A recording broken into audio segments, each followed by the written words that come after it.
Hello everyone.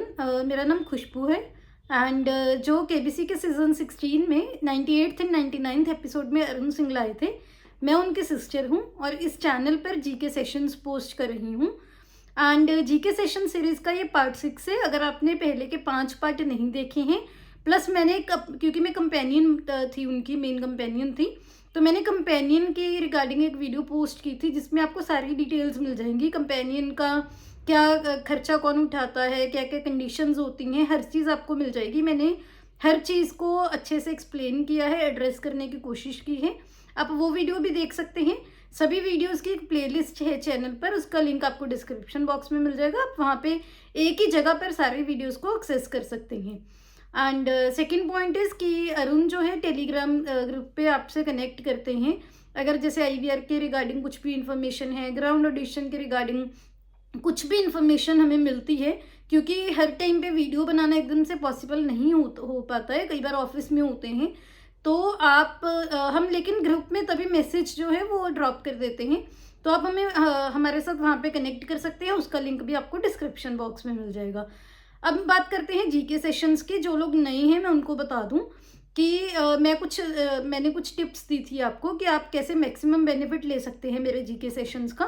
First तो ये कि आप की पॉइंट्स जो है वो नोट कर सकते हैं पेपर पेन पे, आपको रिवाइज करने में हेल्प होगी। क्योंकि जीके की इतनी इन्फॉर्मेशन होती है ना, जब तक आप उसको रिवाइज नहीं करोगे मल्टीपल टाइम्स, आपको चीज़ें याद नहीं रहती, कंफ्यूज होने का डर रहता है जब आपको वहाँ पर 4 ऑप्शंस दी जाती हैं, राइट। सेकंड जो है वो ये कि जो भी मैं क्वेश्चंस पूछती हूँ उसको कमेंट्स में लिख दिया कीजिए।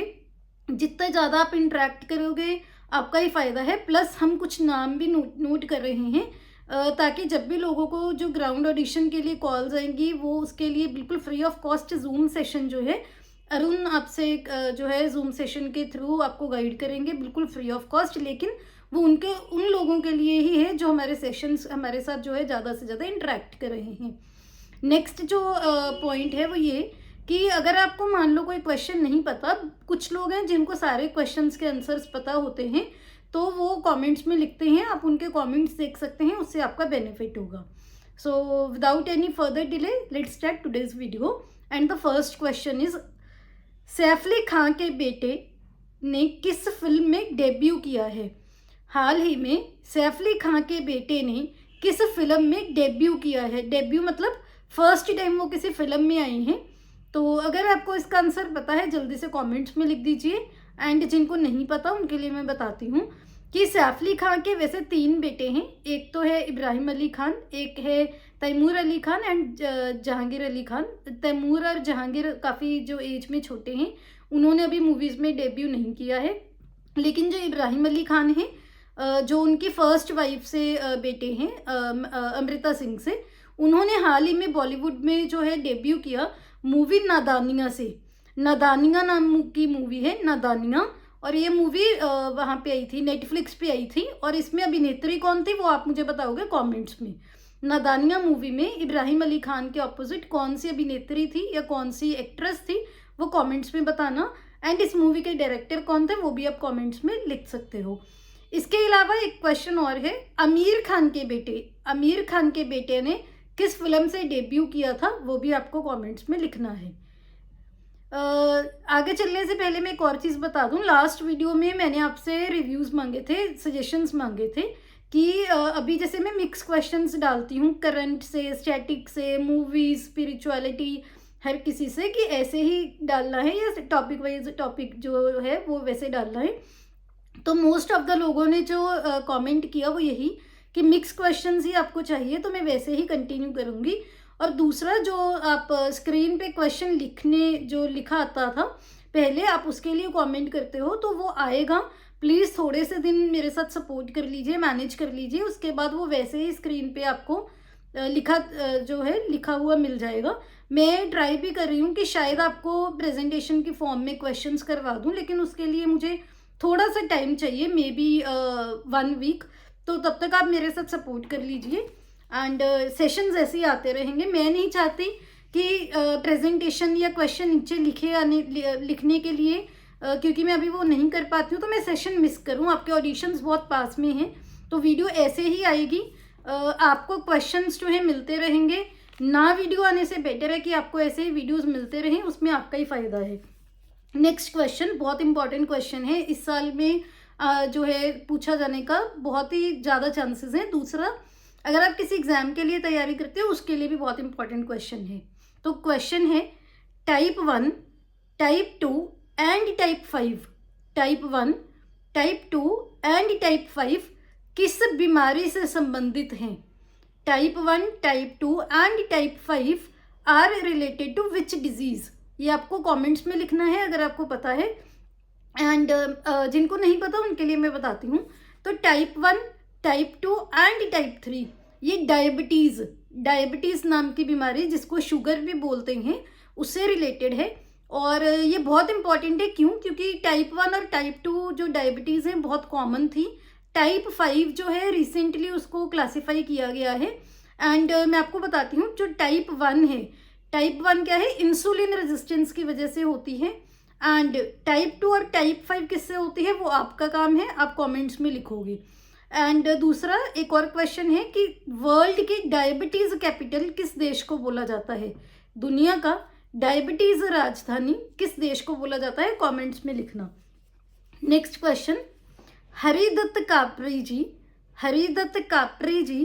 Is related to which sport? Haridatt Kapre ji is related to which sports? Haridatt Kapre ji कौन से खेल से संबंधित हैं? ये आपको कमेंट्स में लिखना है अगर पता है। एंड जिनको नहीं पता मैं बताती हूँ। तो जो हरिदत्त कापरे जी हैं ये बास्केटबॉल से जो है संबंधित हैं। ये इंडियन बास्केटबॉल टीम के कोच भी रह चुके हैं, कैप्टन भी रह चुके हैं। तो इनका हाल ही में निधन हुआ था। एंड आई एम सॉरी, मैं कोच बोल गई, कोच नहीं, कैप्टन।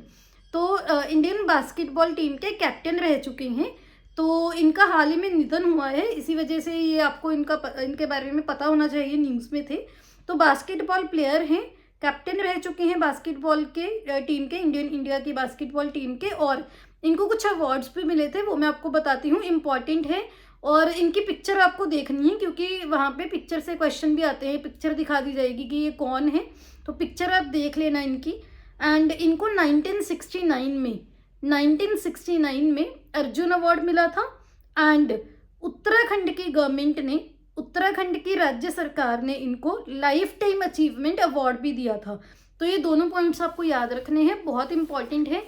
मैं दोबारा से बोल रही हूँ कि अभी कुछ दिनों के लिए स्क्रीन पे मैं नहीं लिख पाऊंगी, इसी वजह से इसे मैनेज कर लीजिए। लेकिन इन्फॉर्मेशन जो है आपको उसमें कोई क्वालिटी में नहीं कोई भी इशू आएगा, प्लीज़ उसको कुछ दिन पेपर पेन में वैसे नोट कर लीजिए। Next question, again very important question. Cannes 2025 film festival में तानिया द ग्रेट मूवी का भारत की साइड से स्क्रीनिंग हो रही है। कांस 2025 फिल्म फेस्टिवल में तानिया द ग्रेट भारत की साइड से एक फिल्म है जिसका स्क्रीनिंग हो रही है। इस फिल्म के डायरेक्टर कौन है? इस फिल्म के निर्देशक कौन है? कांस 2025 फिल्म फेस्टिवल में भारत की साइड से तानिया द ग्रेट एक फिल्म की स्क्रीनिंग हो रही है, उसके डायरेक्टर या निर्देशक कौन है? पता है जल्दी से कमेंट्स में लिख दीजिए। एंड जिनको नहीं पता उनके लिए मैं बताती हूँ। तो तानिया द ग्रेट मूवी जो है जिसकी कांस 2025 में स्क्रीनिंग हो रही है, उसके डायरेक्टर हैं अनुपम खेर जी। तो अनुपम खेर जी ये जो है उन्होंने इस मूवी को डायरेक्ट किया है। एंड उन्होंने कांस 2025 में डेब्यू भी किया था। तो इस मूवी के प्रोड्यूसर कौन थे वो आप मुझे बताओगे। इस मूवी में कौन कौन से कलाकार हैं वो आप मुझे बताओगे कमेंट्स में। एंड कांस जो है, कांस 2025 फिल्म फेस्टिवल कहाँ पर हो रहा है कमेंट्स में बताना। और यहाँ पे एक नदी भी है वो भी बताना। नेक्स्ट क्वेश्चन, जटायु के रामायण के अनुसार जटायु के भाई का क्या नाम है? रामायण के अनुसार जटायु के भाई का क्या नाम है? According to Ramayana who is the brother of Jatayu? तो पता है जल्दी से कमेंट्स में लिख दीजिए। एंड जिनको नहीं पता उनको मैं बताती हूँ। रामायण के अनुसार जटायु के भाई का नाम है संपाति। जटायु के भाई का क्या नाम है? संपाति। और इनका एक सिग्निफिकेंस था, इन्होंने भगवान राम की हेल्प की थी। वो क्या हेल्प की थी? जब ये लंका में जाने के लिए तैयारी कर रहे थे, वो आपको कमेंट्स में लिखना है।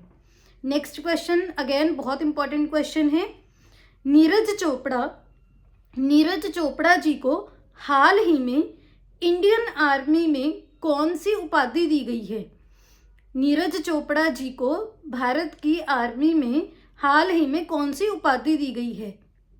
Mister Neeraj Chopra was conferred which honorary title और which honorary designation in the Indian army? तो जिनको पता है जल्दी से कमेंट्स में लिख दीजिए। एंड इसके अलावा आपके लिए ये भी क्वेश्चन है, नीरज चोपड़ा जो है किस खेल से संबंधित हैं? इनको जो टोक्यो 2020 ओलंपिक्स था वहाँ पे कौन सा इन्होंने मेडल जीता था? एंड 2024 में जो ओलंपिक हुआ वो उसमें कौन सा मेडल इन्होंने जीता था? दोनों आपको कमेंट्स में लिखने हैं। एंड इसका जो क्वेश्चन का आंसर है, इंडियन आर्मी में इनको क्या रैंक मिला है, तो वो है लेफ्टिनेंट कर्नल। लेफ्टिनेंट कर्नल का रैंक दिया गया है इंडियन आर्मी में नीरज चोपड़ा जी को। बहुत इंपॉर्टेंट क्वेश्चन है, आएगा ग्राउंड ऑडिशन में आए, पीआई में आए, हॉट सीट पे आए, कहीं ना कहीं ये क्वेश्चन पक्का आएगा, ध्यान रखना। नेक्स्ट क्वेश्चन, सारपचू ये इसके स्पेलिंग होते हैं TSARAPCHU। टी जो है साइलेंट है जब हम बोलते हैं। तो सारपचू नाम का कंजर्वेशन रिजर्व, जो कि भारत का सबसे बड़ा कंजर्वेशन रिजर्व है, वो कौन से राज्य में स्थित है? भारत का सबसे बड़ा कंजर्वेशन रिजर्व जिसका नाम है सारपचू कंजर्वेशन रिजर्व, भारत के किस राज्य में स्थित है? India's largest conservation reserve Sarpachu conservation reserve is situated in which state of India? तो जिनको पता है जल्दी से कमेंट्स में लिख दीजिए, जिनको नहीं पता उनके लिए मैं बताती हूँ। सारपचू कंजर्वेशन रिजर्व जो है ये हिमाचल प्रदेश में है। एंड ये रिसेंटली न्यूज़ में था, रिसेंटली इसको भारत का सबसे बड़ा कंजर्वेशन रिजर्व जो है डिक्लेयर किया गया है। इसका कितना एरिया है, कितने एरिया में ये फैला हुआ है, आपके लिए क्वेश्चन है, कमेंट्स में लिखना। एंड हिमाचल में नेशनल पार्क्स जो हैं वो मैंने पूछा था एक क्वेश्चन में शायद, हाँ हिमाचल के नेशनल पार्क में पूछ चुकी हूँ। हिमाचल में इसके अलावा कोई कंजर्वेशन रिजर्व है अगर, तो वो आपको कमेंट्स में लिखना है। एंड चीफ मिनिस्टर और गवर्नर जो है वो भी हम डिस्कस कर चुके हैं, इसकी राजधानी आपको बतानी है, तो हिमाचल की कैपिटल। एंड अगर सारपचू के अलावा कोई कंजर्वेशन रिजर्व है वो आपको कमेंट्स में लिखना है। एंड ये मैंने हिमाचल के किस एरिया में है वो नहीं आपको बताया, वो भी आप कमेंट्स में लिखोगे। नेक्स्ट क्वेश्चन, तीस्ता नदी किन दो देशों के बीच में ट्रांस बाउंड्री बनाती है? तीस्ता नदी किन दो देशों के बीच में ट्रांस बाउंड्री रिवर है, या फिर इसको बोलते हैं सीमा पार नदी है। तो तीस्ता नदी जो है कौन से दो देशों के बीच में सीमा पार नदी है? पता है जल्दी से कमेंट्स में लिख दीजिए। एंड जिनको नहीं पता उनके लिए मैं बताती हूँ, तीस्ता नदी जो है वो भारत और बांग्लादेश के बीच में ट्रांस बाउंड्री बनाती है। भारत और बांग्लादेश की सीमा पार नदी है, बहुत इंपॉर्टेंट नदी है। कहाँ पर है, भारत के किस एरिया में है, कमेंट्स में लिखना आपका क्वेश्चन है। और इसके साथ एक एडिशनल इन्फॉर्मेशन देती हूँ मैं कि सिक्किम जो स्टेट है हमारा, इसने 16 मई 2025 को सिक्किम के जो स्थापित हुए को स्टेटहुड डे को 50 साल हो गए हैं, क्योंकि 16 मई 1975 को जो सिक्किम है ये स्टेट बनी थी। तो आपको याद रखना है 50 साल पूरे हो चुके हैं, क्वेश्चन आ सकता है। तो सिक्किम की राजधानी कौन सी है, कमेंट्स में लिखना। सिक्किम के चीफ मिनिस्टर कौन है, कमेंट्स में लिख देना। नेक्स्ट क्वेश्चन बहुत इंपॉर्टेंट है, बहुत इंटरेस्टिंग क्वेश्चन है। अल अलाया या अल अलाया रिचुअल परफॉर्म करके यूनाइटेड अरब एमिरेट्स ने हाल ही में किस देश के राष्ट्रपति का स्वागत किया है? अल अलाया नाम के रिचुअल को परफॉर्म करके यूनाइटेड अरब एमिरेट्स ने किस देश के राष्ट्रपति का स्वागत किया है? तो जिसको पता है जल्दी से कमेंट्स में लिख दीजिए। एंड अल अलाया नाम का एक रिचुअल है जो कि यूएई ने परफॉर्म किया as a ritual, welcoming ritual. कब? जब यूएसए के अमेरिका के जो राष्ट्रपति हैं डोनाल्ड ट्रंप, उनको स्वागत किया था, तो तब ये रिचुअल परफॉर्म किया गया था। आप ना इसके बारे में नेट पे ज़रूर देखना कि ये क्या है। कुछ फीमेल्स खड़ी हुई थी दोनों साइड, उन्होंने वाइट कलर के कपड़े पहन के, मुझे नहीं पता उस कॉस्ट्यूम को क्या बोलते हैं, तो बाल वो ऐसे खुले थे उनके बाल, और साइड पे कुछ वो अपने हेड की मूवमेंट्स कर रही थी। तो ये उनका रिचुअल है जिससे उन्होंने डोनाल्ड ट्रंप को वेलकम किया है, जो कि यूएसए के प्रेसिडेंट हैं। पहले 45th प्रेसिडेंट थे, अब 47th प्रेसिडेंट हैं। तो देखना जरूर, आपको अच्छे से याद हो जाएगा। ये क्वेश्चन भी इस साल पूछा जा सकता है, याद रखना। तो नेक्स्ट क्वेश्चन, हाल ही में क्रिकेट में भारत के किन प्लेयर्स ने, हाल ही में क्रिकेट में भारत के किन दो खिलाड़ियों ने, किन दो प्लेयर्स ने टेस्ट क्रिकेट में रिटायरमेंट अनाउंस की है? तो टेस्ट क्रिकेट में भारत के किन दो प्लेयर्स ने हाल ही में रिटायरमेंट अनाउंस की है? पता है जल्दी से कमेंट्स में लिख देना। जो क्रिकेट लवर्स हैं उनको तो पता ही होगा, एंड जो इन प्लेयर्स के फैंस हैं वो भी शायद कुछ डिसहार्टन होंगे।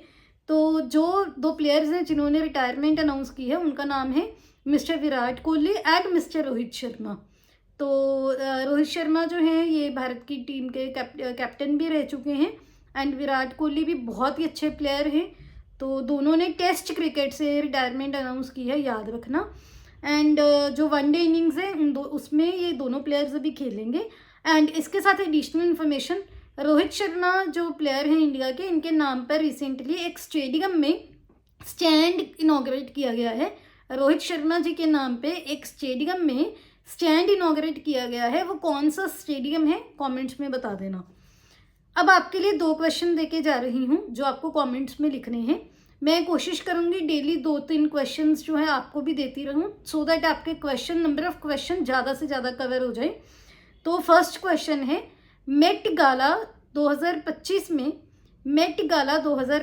में बॉलीवुड के एक अभिनेता ने रेड कारपेट पे जाकर बॉलीवुड के पहले अभिनेता बने जिन्होंने हिस्ट्री में मेट गाला को अटेंड किया है। मेट गाला 2025 में जाकर बॉलीवुड के एक अभिनेता रेड कारपेट पर जाकर बॉलीवुड से पहले अभिनेता बने हैं जिन्होंने मेट गाला अटेंड किया है। तो उनका क्या नाम है कमेंट्स में लिख देना। उनके काफ़ी फैंस भी होंगे आई होप यहाँ पर, तो वो लिख देना। और जब वो मेट गाला 2025 में गए तो उन्होंने कौन से डिज़ाइनर की ड्रेस पहनी थी, कॉस्ट्यूम जो है ना कौन से डिज़ाइनर का था, वो आपको पता होना चाहिए। कमेंट्स में लिख देना, क्वेश्चन बन सकता है। नेक्स्ट क्वेश्चन जो आपके लिए मैं छोड़ के जा रही हूँ, दादी रतन मोहिनी जी किस संस्था से संबंधित थी? दादी रतन मोहिनी जी किस संस्था से संबंधित थी, कमेंट्स में लिखना है। तो ये दोनों क्वेश्चंस कमेंट्स में लिखना। तो मैं हर क्वेश्चन, आपको पता ही है, जो कमेंट्स में जो आंसर देते हैं मैं उनके आंसर जो अगर गलत होता है तभी वहाँ पे भी आपको करेक्ट कर देती हूँ, जिनके सही होते हैं उनको भी बता देती हूँ। जो लोग डेली आंसर दे रहे हैं उनको पता ही है, एंड आज भी ऐसे ही आंसर देना। And thank you so much, आप लोगों ने अब तक बहुत सपोर्ट किया। वीडियोस ऐसे ही आती रहेंगी, क्वालिटी कंटेंट आता रहेगा। इन क्वेश्चन से आपको बहुत हेल्प मिलने वाली है। वही कंडीशंस क्या हैं वही आप रिवाइज करो, ज़्यादा से ज़्यादा पार्टिसिपेट करो। एंड अगर मैं एक क्वेश्चन डिस्कस कर रही हूँ उसके जो आसपास के इम्पॉर्टेंट पॉइंट्स हैं वो कवर करने की कोशिश किया कीजिए। तो यही थी आज की वीडियो, एंड कोई भी क्वेरी होगी कमेंट्स में आप पूछ सकते हो। तो मिलते हैं जल्दी से नेक्स्ट वीडियो में। Thank you so much, have a nice day.